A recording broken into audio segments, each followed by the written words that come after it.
Hello and welcome to Radiance Revealed, the podcast. I'm your host, Dr. Jen Haley. I'm a board-certified dermatologist, fitness enthusiast, nutrition expert, and global explorer that over the years has uncovered that your skin is a true representation of your internal health. Each week, we will chat with leading health, wellness, and even spiritual experts who will reveal secrets to true health and vitality. My goal is to help you change small habits to give you the power to create a more balanced, aligned, and elevated version of yourself. Now let's dive in.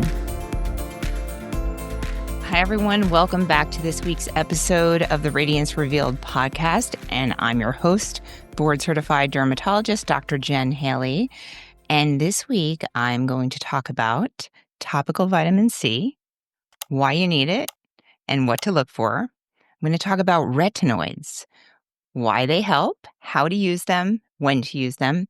And then I'm going to touch on estrogen, topical estrogen, what kind of changes happen during perimenopause and menopause, and how topical estrogen can help, when to use it, and what to look for if you're using it improperly.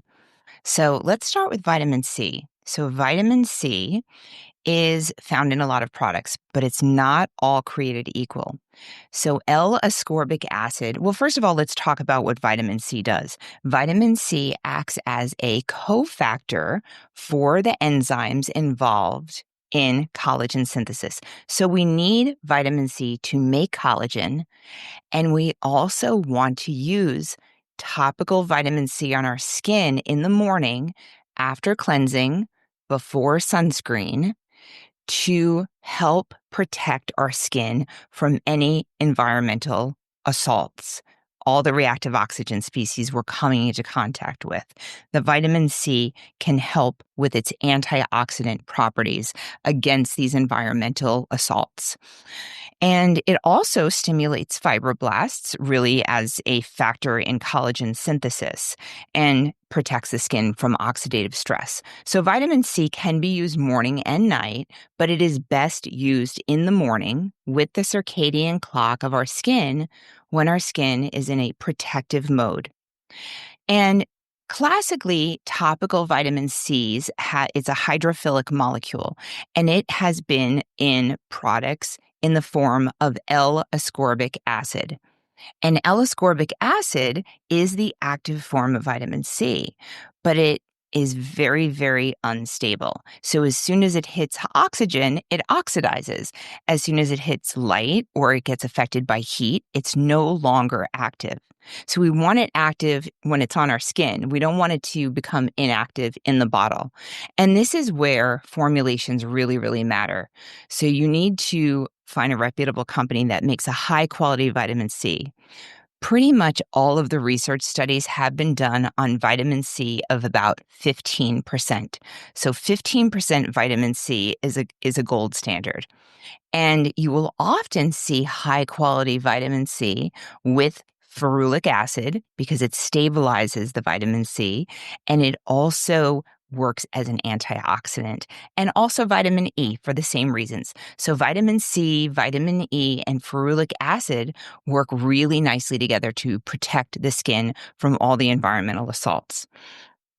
Some less well-formulated products, you will notice that they might turn brown in the bottle pretty quickly, or they're not in an airtight bottle, or they're not manufactured in a way that it stabilizes the L-ascorbic acid. And in this case, it's not really benefiting your skin, unfortunately. So there are newer forms of vitamin C that are more stable, that convert to ferulic and that convert to L-ascorbic acid, or that convert to ascorbic acid, in the skin. So there is magnesium ascorbyl phosphate.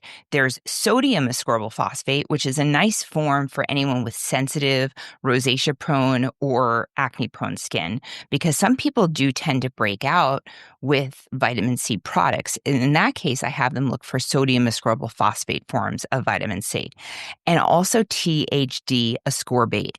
THD ascorbate is a great form of vitamin C. And these are often combined with L-ascorbic acid in a nice formulation so that you get the benefits of the ascorbic acid and the stability of these other molecules. So that's what you look for in a vitamin C. You cleanse your face in the morning. It's the first thing you apply.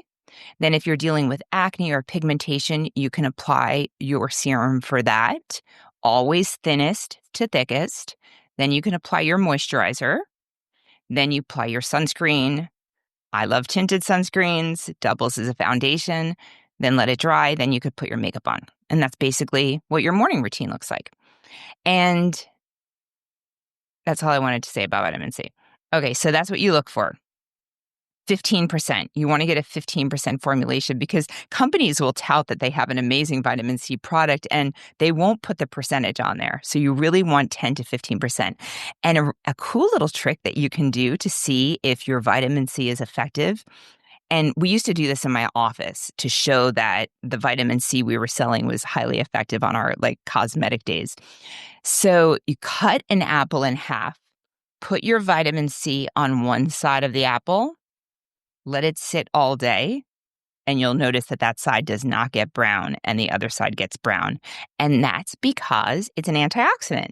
It's preventing oxidation of the apple in the air all day. That's how you know it's effective. So let's talk about retinoids. So retinoids have been around since the 70s. We use them for acne. We use them for wrinkles. We use them for brown spots. Retinoids have not come and gone. Many, many, many other things have come and gone, but retinoids have not. So retinoids are vitamin A derivatives, and they promote collagen synthesis. So they help turn over the skin cells. They stimulate collagen synthesis through the fibroblast, which is the cell that can make collagen, as well as elastin and some other things.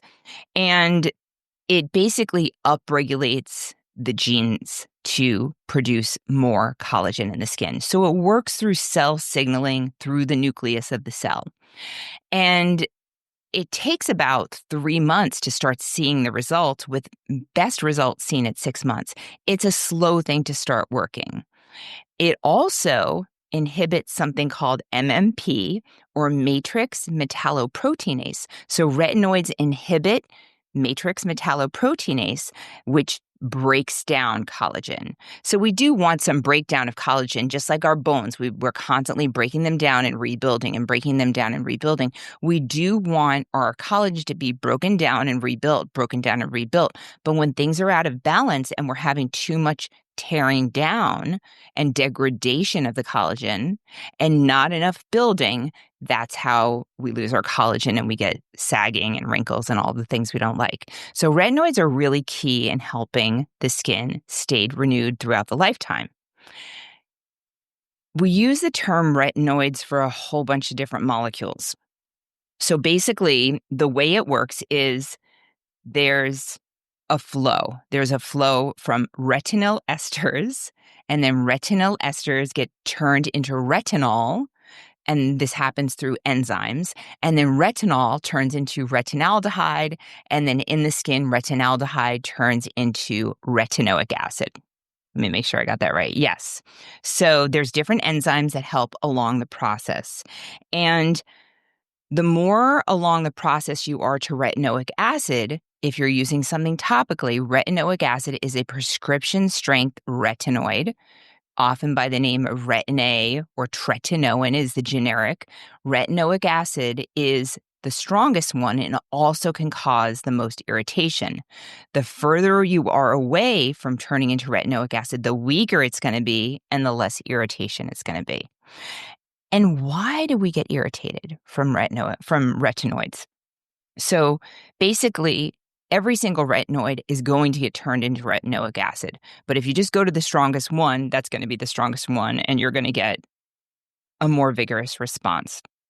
So you can get retinol or retinaldehyde over the counter. These are weaker forms, and they're really all the forms that I usually have people use right away, because it's nice to see your skin slowly acclimate to retinoids.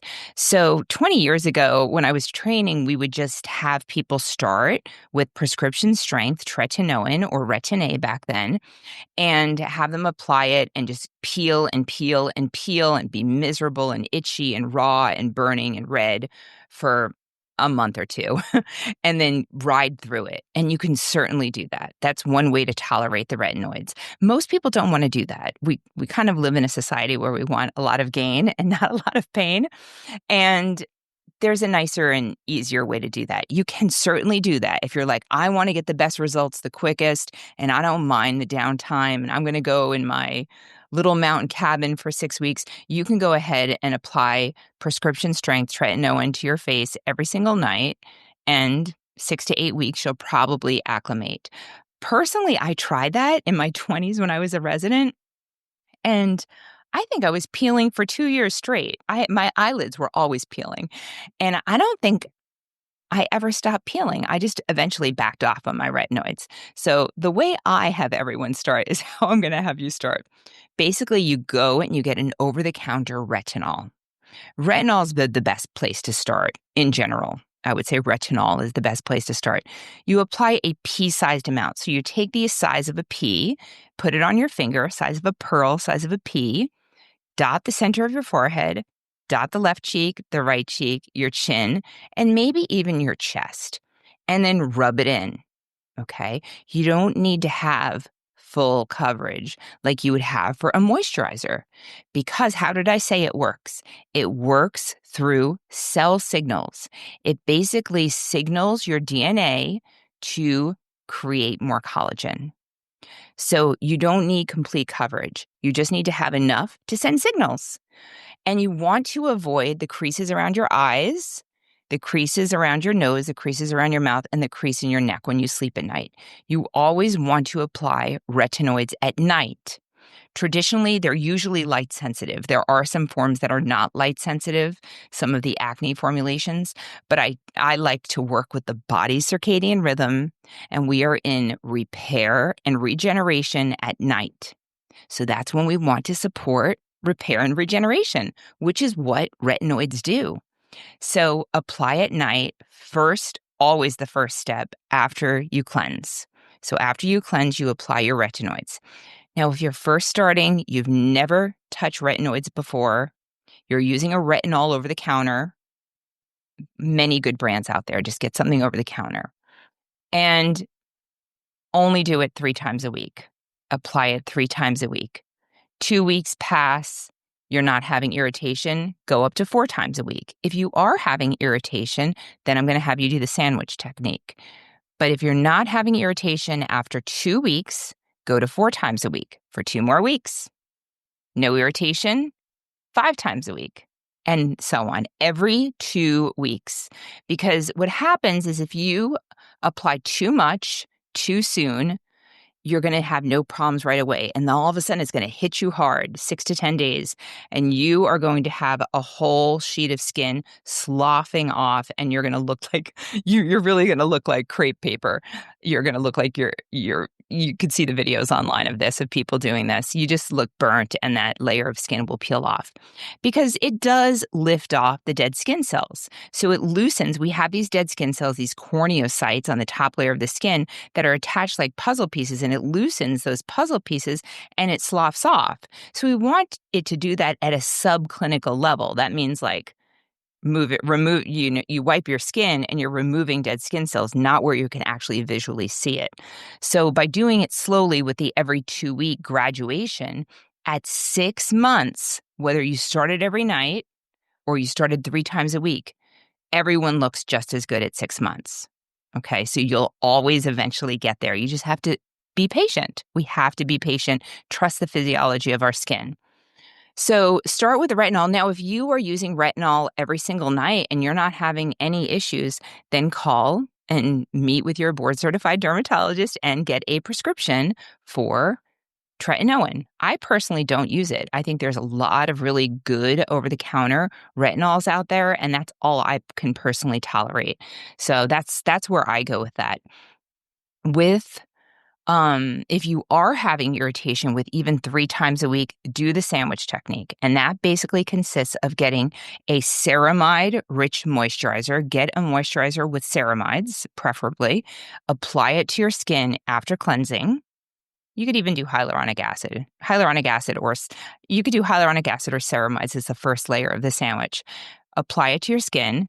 Then do the pea-sized amount of the retinoids once that dries, and then put in a heavier ceramide-rich moisturizer afterwards. So you're sandwiching moisturizer, retinoid, moisturizer.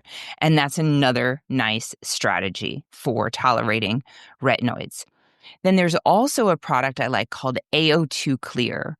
And I don't get any affiliate money from it, but you could use the code Dr. Jen, just DRJEN. And this is a really nice product of super oxygenated water that is very anti-inflammatory, and it very much helps people tolerate retinoids. And I love it post-procedure as well as anyone who's dealing with acne. And that's called AO2 Clear. No conflict of interest whatsoever. I've used their products. I've gotten some of their products for free, but I don't get any money. Okay. I would disclose that. And let's see. So that's how I want you to use retinoids. The other thing that I wanted to mention with retinoids, a little trick for the body, right? So we know we're treating the skin of our body from the inside out, from having good nutrition, not smoking, trying to avoid alcohol, having good air quality, managing our stress, getting good sleep, blah, blah, blah. All the things I've always talked about. That's really going to be the reason why your skin looks good everywhere. But there's a little trick that you can do for your body. Take your moisturizer and mix it with prescription strength tretinoin. So I usually mix it like 1/4 tretinoin, 3/4 moisturizer, and I apply it head to toe, maybe twice a week. And this will help give your skin all of the benefits that it gives your face. So retinoids help to smooth out skin tone and skin texture. They help unplug pores. So they're great for acne. And even if you don't deal with acne, they still help unplug pores so your pores can appear smaller if they're not clogged. They can help lift off pigmentation and reduce uneven skin tone. They help with fine lines and wrinkles, and they even help reverse sun damage. So retinoids are a staple in everyone's skincare regimen that I recommend. We just have to get you to tolerate them and be patient with the process. Can you use retinoids in the summer? Absolutely. You should be protecting your high real estate areas from the sun all the time. If I did not recommend retinoids when someone was in the sun, I would never have prescribed it to anyone in all of the states where I've worked: California, Hawaii, Arizona, and then Colorado and Utah, where people are outdoors all the time. So yes, you can use retinoids in the summer. Just use your sun protection. Use your polypodium leukotomas. To dermatologists have supplements that I like: Inner Glow vitamins or Soul Care MD. I think you could use the code Dr. Jen for both of them also. I don't get any kickback. And that has polypodium leukotomas, which helps protect the skin. Wear a hat, wear your SPF 30 plus every single day, okay? And you can use your retinoids at night. Zero issues at all. So I think I covered all of that with retinoids. So retinoids is basically the big term that we use for all of the vitamin A products. I don't recommend it during pregnancy, especially full body. Okay, so let's talk about topical estrogen. I'm not going to go do a deep dive in this because we don't have the time today. But I want to talk a little bit about as we get older. So something I've noticed over the years, and I mostly noticed it as I was becoming of age, but I've noticed it in my patients as a board-certified dermatologist over the last 21 years. I'll have patients come in for different treatments, whether it's a chemical peel or laser or Botox or other neuromodulators or fillers, and I'm really noticing the quality of the skin is quite different.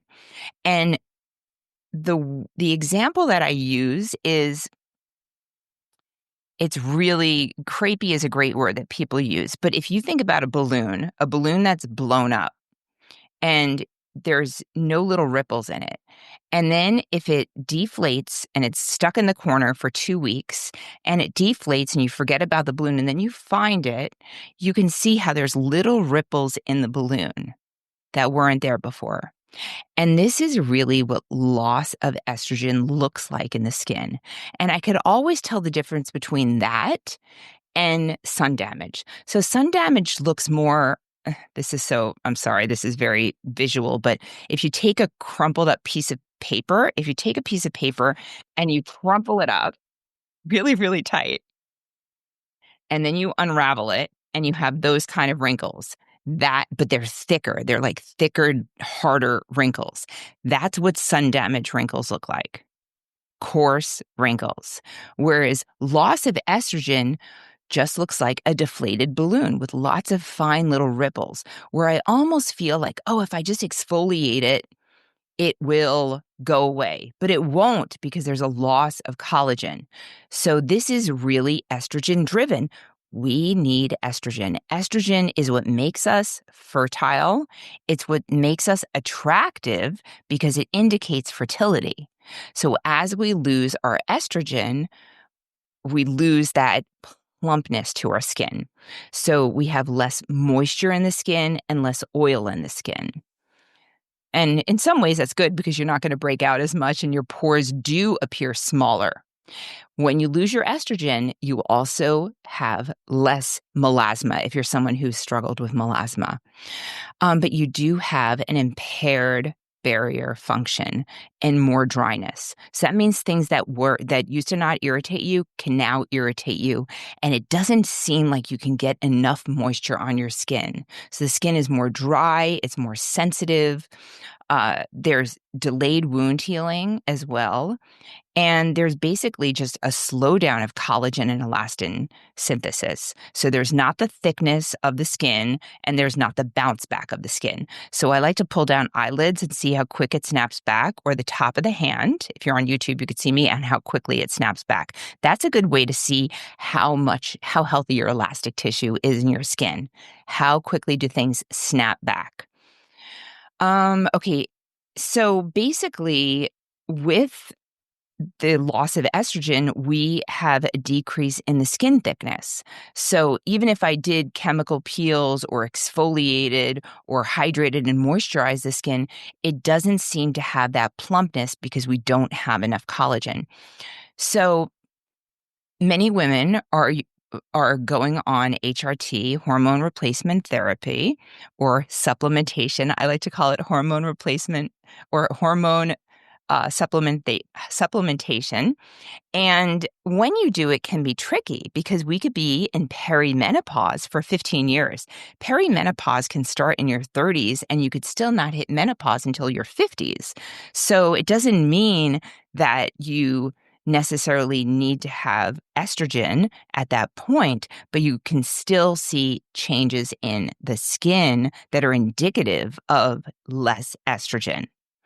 And we're finding that topical estrogen cream in the form of estriol typically, but you could use estradiol as well, that we're finding that topical estrogen creams can benefit the skin even if you're not in menopause. So by applying a topical estrogen cream every day, 60 to 70% of menopausal women report skin drying as the major symptom of their skin health. It's just dryness that cannot be overcome. And when they use topical estrogen, it increases skin moisturization and hydration. It increases collagen. It increases blood flow, which is going to bring oxygen and nutrients to the skin and remove metabolic waste and keep things fresh. And it also increases skin firmness and improve texture. The thing is you cannot get topical estrogen over the counter, so you need a prescription for it. The cool thing is that in people who have a history of hormone-sensitive breast cancer, we are finding that topical estrogen is a safe product. It is not found in the bloodstream.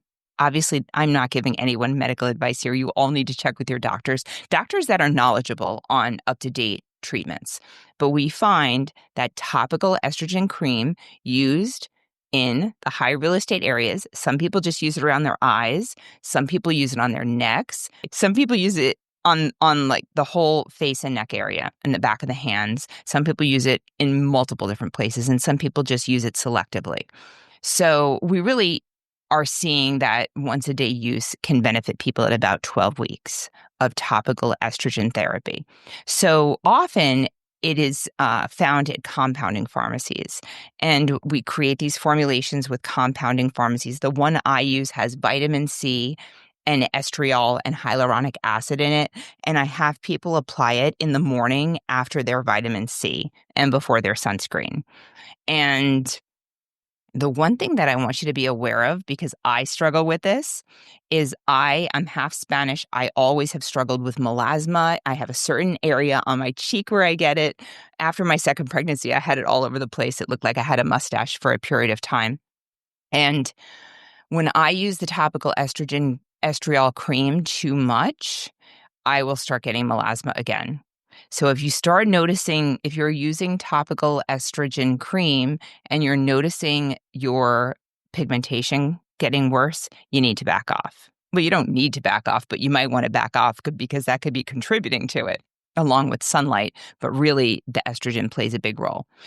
So I don't think that enough women are aware of the benefits of estrogen because of the Women's Health Initiative study that came out over 20 years ago. It just made hormones seem bad, but we need them so badly. We need our hormones for our vitality, for our vigor, for our brain health, for our heart health, for our bone health, and our skin health. So I love them. I think all women should be on them. I don't think we really know how to do them that well yet, in my experience, but we're starting off, and hopefully we have this next generation of women who can benefit from hormones. In the meantime, though, topical estrogen therapy is an option, and most board-certified dermatologists are keen on prescribing these. So I definitely recommend you see someone and talk about the pros and the cons and how to incorporate them into your specific regimen. So that's it for today, everyone. I hope that was helpful. I hope it answered a lot of your questions about vitamin C, retinoids, estrogen. If there's anything I missed, the next episode is going to be completely AMA, all just questions, random questions. So hit me up on Instagram or LinkedIn. I love LinkedIn. And my handle is at Dr. Jen Haley, DrJenHaley. And if you're listening to the podcast, can you tune into the YouTube? Because finally, I'm doing the YouTube and I want more subscribers. So please forward this to your friends and share it and leave a review if you can and subscribe to the YouTube channel. Thank you. Bye. If you're enjoying the Radiance Revealed podcast, please don't forget to subscribe so you'll always know when there's a new episode. And while you're at it, please give us a review, as that helps others to find this podcast. And if you want to connect with me, please visit my website, drjenhaley.com, or you can find me on Instagram at drjenhaley. Hello, everyone. Just a friendly reminder that this podcast is for educational and informational purposes only. The statements and views expressed on this podcast are not medical advice. Opinions of guests are their own, and this podcast does not endorse or accept responsibility made for statements made by guests. Neither this podcast nor any of the information contained within it are a substitute for care by a qualified medical professional. This podcast is provided with the understanding that it does not constitute medical or professional advice or services. If you are looking for help in your journey, please seek out a qualified medical practitioner.